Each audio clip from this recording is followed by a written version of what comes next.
Dalawang patay sa pananaksak ng isang lalaki sa Tondo, Maynila, kabilang isang babaeng menor de edad na umawat lang. Paliwanag ng suspect, kakausapin lang niya dapat ang nakaaway na lalaki pero sinuntok daw siya at kinuyog na ng ibang nakatambay. May unang balita si Jomer Apresto.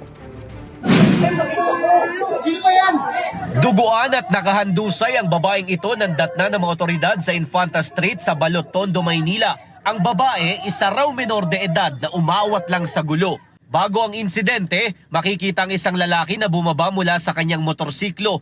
Kinumpronta niya ang isa sa mga lalaking nakatambay sa lugar hanggang sa bigla na lang nagkagulo. Dito na raw napatakbo ang menor de edad para umawat.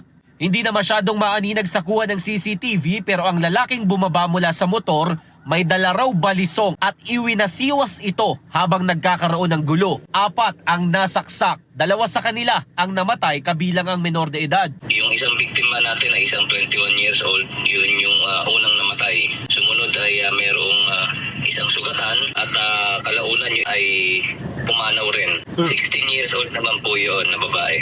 Base sa investigasyon ng pulisya, bago ang pananaksak, una nang nakaaway ng sospek ang isa sa mga sugatang biktima. Pareho raw kasi silang galing ng birthday party kung saan sila unang nag-away. Binastos umano kasi ng sospek ang ilan sa mga bisitang babae, kabilang ang kasintahan ng sugatang biktima. Dumating itong suspect na nakainom na rin, di umano ay jumoin doon sa kanilang inuman pero hindi naman siya imbitado.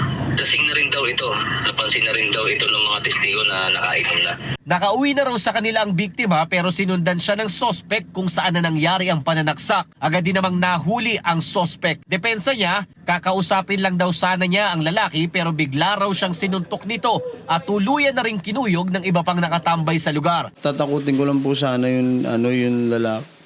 Pero wala po talaga akong balak ugutin. Yung katulad nga po nung sabi ko, binubugbog na po nila ako, bumaluktot na lang po ako, kinukuberan ko yung mukha ko. Ayon pa sa sospek, nang dalhin siya sa barangay hall, ay muli siyang kinuyog pati ng ilang tauhan ng barangay. Bago pa po ako manaksak nito, pumikit na po to. Tapos nadagdagan na lang po to nung pagpasok ng barangay, doon ginulpi pa po nila ako. Sinusubukan pa naming hingan ng pahayag ang barangay tungkol dito. Sa ngayon ay nakaburol na ang menor de edad na biktima. Napakasakit po. Siyempre po, yun lang pong gusto pa po namin yun. Talagang napakasakit po sa amin, lalo po sa mga anak ko, mga kapatid niya po. Hindi namin siya mapapatawad kasi buhay yung inuwa niya sa kapatid ko. 16 lang yung kapatid ko, tapos may 6 months pa na anak. Nakatakda namang isa ilalim sa autopsy ang isa pang namatay habang patuloy na nagpapagaling ang 2 sugatan kabilang ang isang kaibigan ng sospek na umawat lang din sa gulo. Ito ang unang balita, Jomer Apresto para sa GMA Integrated News.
Igan, mauna ka sa mga balita. Mag-subscribe sa GMA Integrated News sa YouTube.